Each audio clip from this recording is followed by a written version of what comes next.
Il existe un signal baissier que les vieux traders connaissent et qui est tombé un petit peu dans l'oubli, c'est celui qui est donné par l'Haroun. Et lorsque la courbe rouge passe au-dessus de la courbe bleue, comme c'est le cas ici, ici ou encore là, vous pouvez voir que les cours peuvent baisser encore, encore et encore. On va découvrir cette stratégie dans la vidéo du jour. Salut, c'est Trado, je suis content de vous retrouver pour la mise à jour de l'analyse technique du CAC 40 et la séance du jour a été une séance de rebond 0,3%, mais ça c'était avant que Monsieur Powell décide de monter les taux d'intérêt. Et c'est vrai qu'au regard de ce qu'ont fait les marchés américains, il y a fort à parier pour que la journée de jeudi ne soit pas aussi belle que celle de mercredi. En tout cas, pour l'instant, si on s'en tient à ce qu'on voit, on n'a pas cassé le support ici. Je vous avais expliqué de moult fois qu'on avait ici une résistance. Cette résistance a été cassée. Elle a changé de polarité, elle est devenue théoriquement support. C'est ce qui s'est passé lorsque la baisse de mardi a pris fin sur cette zone des 73,87, 73,68. On n'a pas eu l'occasion d'aller reboucher le gap ici. À mon avis, ce gap sera rebouché. C'est pas pour cette fois, mais c'est sans doute pour la fin de semaine. Et la vraie question, c'est quid de ce qui se passera après. On a plusieurs solutions. Solution numéro 1, on rebondit comme une balle. Solution numéro 2, on va chercher plus bas dans la zone de support jaune ici avant de rebondir. Ça nous amènerait à toucher la fourchette ici de chiffres, enfin la médiane de la fourchette de chiffres et combler le gap ici. C'est ma solution privilégiée. J'ai du mal à croire que l'on reparte comme ça, comme si de rien n'était. Il y a tout un ensemble de choses qui font que ce n'est pas seulement de la divination. Je vous ai déjà expliqué, je vais me répéter pour un petit nouveau, mais quand vous voyez une hausse funiculaire comme ça, comme celle à laquelle on a assisté depuis le 21 mars, il est normal de sanctionner ça par une consolidation importante. Consolidation importante, ça veut dire au moins 50% de retracement de Fibonacci, et au moins 50% de Fibonacci, c'est-à-dire au moins 50% de grignotage de la hausse. Ça nous amène ici à 71,87, qui correspond donc au comblement de ce gap. Donc c'est pour ça que j'envisage qu'on aille le chercher. Donc clairement, je le répète, ça. La zone jaune ici, c'est une zone de support. Je vous remets sur les données mensuelles pour que vous compreniez sa genèse. L'idée, c'est que c'est une ancienne zone de résistance majeure, ici, mensuelle. Et voilà, comme ça vous verrez mieux avec la mèche. Voilà. Vous savez que j'ai pas inventé grand-chose, mais une chose que j'aime bien, c'est le fait de tracer les supports et les résistances sur les mèches extrêmes. Ça marche pas trop mal. Et si on va aller visiter le bas de la zone jaune, ici, ça serait finalement qu'un throwback sur la zone de résistance, donc c'est complètement acceptable. C'est pour ça que j'envisage qu'on aille le chercher. Donc je reviens sur mes données journalières et comme vous pouvez le constater, pour l'instant, eh bien, on ne peut pas écarter l'idée qu'on aille corriger jusqu'à cette zone jaune ici. Au-delà, et on l'a dit, le chandelier japonais du jour est médiocre, puisque, attendez, je vais enlever mes bandes de Bollinger, enfin mes Fibonacci. Vous voyez, même si c'est une hausse de 0,28%, vous avez une bougie rouge. Bougie rouge, ça ne veut pas dire que ça monte. Vous voyez bien qu'on est monté de 0,28, pourtant on a une bougie rouge. C'est-à-dire simplement dire que une bougie rouge, c'est-à-dire que l'on clôture plus bas que l'on a ouvert. Et c'est le cas ici, plus une mèche haute qui fait que l'on clôture globalement dans le tiers baissier. C'est pas une bonne bougie. Et encore une fois, l'utilisation simplement des variations ou des représentations classiques en courbe ne permet pas de voir ça. Mais ça, c'est vraiment une mauvaise bougie. D'autant que les bougies Aiki Nashi, elles, ne laissent pas du tout augurer d'une rémission quelle qu'elle soit, puisque vous avez toujours maintenant des bougies rouges, mais en plus la dernière bougie elle n'a pas de mèche haute, donc c'est vraiment une bougie baissière. J'ai oublié de le dire, heureusement vous êtes plus attentifs que moi, certains l'ont remarqué, j'en parlais hier au niveau de ce qui avait bien marché, c'est le cas des Swell Break. On avait expliqué que lorsque l'on a un bloc rouge, on a rarement un seul bloc rouge, ça arrive. Mais ce n'est pas généralement le cas, on a généralement plusieurs blocs rouges et le deuxième bloc rouge a été inscrit. Donc ça c'est bien, ça va dans le sens de ce que je vous ai dit qu'il était susceptible de se produire. Également maintenant, les éléments purement techniques, alors au premier rang desquels la moyenne mobile à cette période qui maintenant sans ambiguïté est descendante et on est en dessous, donc la tendance immédiate elle est baissière. La moyenne mobile à 20 périodes elle est toujours ascendante mais on est en dessous, donc la tendance générale elle est neutre. Attention, croisement M7, M20 à suivre. Le balai M720 nous dit que soit ça croise vers le bas et c'est un signal baissier, soit ça fait semblant de croiser mais ça remonte au dernier moment. Et ça, c'est un signal qui est très haussier. Donc, on aura de toute manière un signal intéressant à se mettre sous la dent. La moyenne mobile à 50 jours, elle est toujours ascendante. On est au-dessus. Donc, à ce niveau, pas de panique. La tendance de fond est haussière. La tendance de long terme, par contre, enfin, non, haussière, elle est haussière puisqu'on est au-dessus de la M200 qui monte. J'avais expliqué que de toute manière, le super trend était susceptible de jouer un rôle de support. Il n'a pas eu l'occasion de jouer un rôle de support, il n'a pas encore été sollicité. Mais si on casse ce super trend, il faut savoir que c'est un signal qui est baissier, qu'on ne manquera pas de commenter au moment où ça sera le moment, si c'est le moment.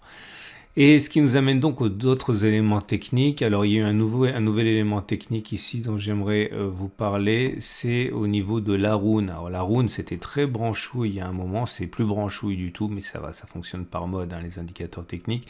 Pourtant c'est un indicateur technique que j'aime bien à titre personnel.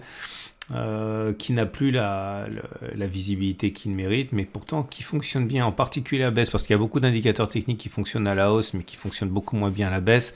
L'Haroun est un de ceux qui fonctionne très bien à la hausse et on va dire relativement pas trop mal à la baisse. C'est ce qu'on va voir aujourd'hui. Et regardez, on a eu un signal baissier qui a été délivré. Alors, le signal est baissier lorsque la courbe rouge passe au-dessus de la courbe bleue, et comme ici, ou encore comme ici. Et puis le signal baissier, enfin haussier, pardon, il est donné lorsque c'est le bleu qui passe au-dessus du rouge, comme ici. Et on va voir ce que ça donne. Donc comme vous pouvez le voir, lorsque le signal il est baissier, comme aujourd'hui, on va regarder deux choses. Un, est-ce qu'il est plausible que l'on fasse encore une séance de baisse? Deux, est-ce qu'il est plausible que l'on fasse une distance donnée? Alors voilà, je vais prendre un exemple là, qui a bien fonctionné. Je vais enlever la moyenne mobile à 200 jours. Voilà, ici. Vous voyez un signal baissier qui a été donné. La rouge, elle est passée au-dessus du bleu et ça s'est passé sur cette bougie-ci, là. OK? Et j'ai mis 2 pouces verts. Le premier pouce vert, c'est pour dire qu'on a réussi à clôturer plus bas que la clôture de la bougie de signal. On a fait beaucoup plus bas d'ailleurs, hein, vous voyez. Et le deuxième pouce vert, c'est pour dire qu'on a fait au moins la distance au stop de protection. Le stop de protection, il est mis au-dessus du plus haut du cycle haussier de l'Haroun. Le cycle haussier de l'Haroun, c'est ça, ok? Cycle haussier. Et on regarde le plus haut, c'est ici. Donc on va mettre un stop de protection à ce niveau. On va dire qu'on le met à 3,60. On va regarder si on a fait au moins 3,60 vers le bas.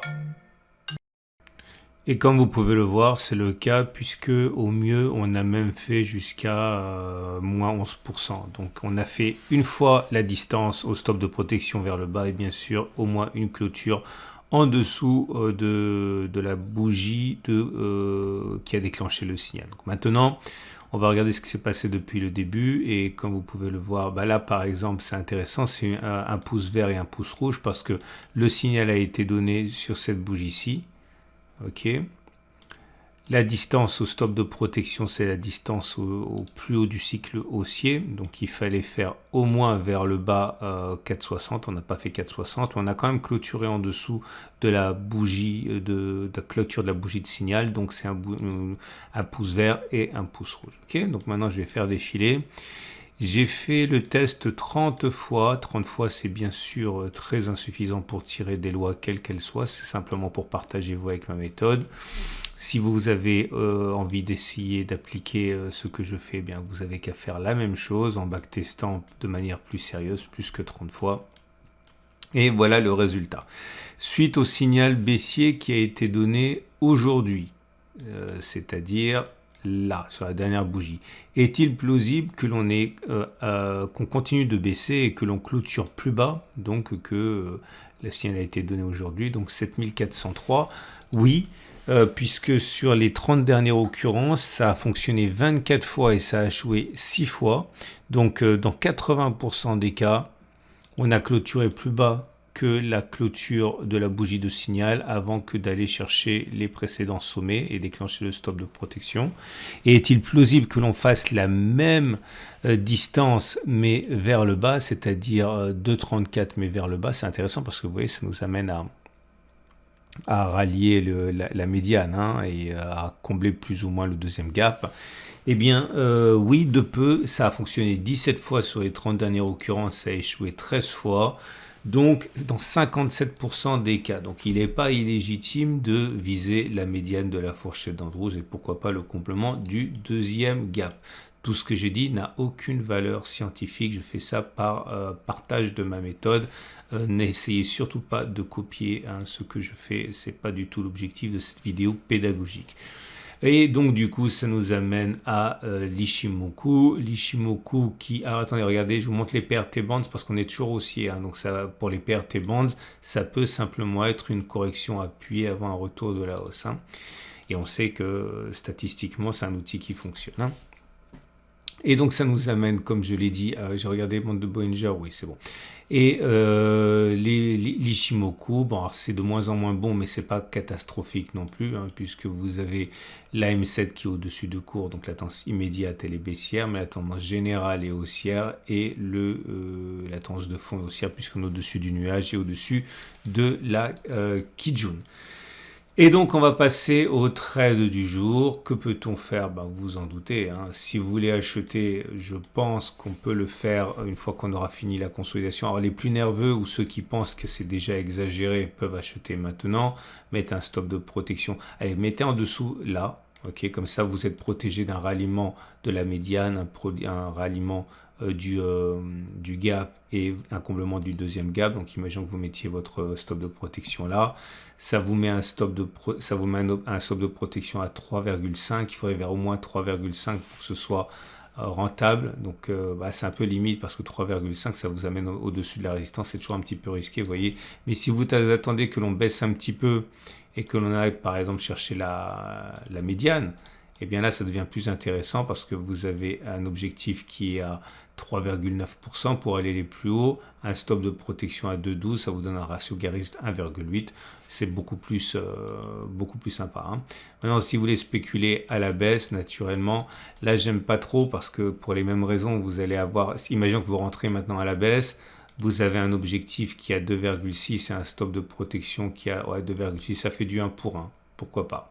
Ok, si vous voulez améliorer le ratio gain risque, attendez peut-être un petit rebond.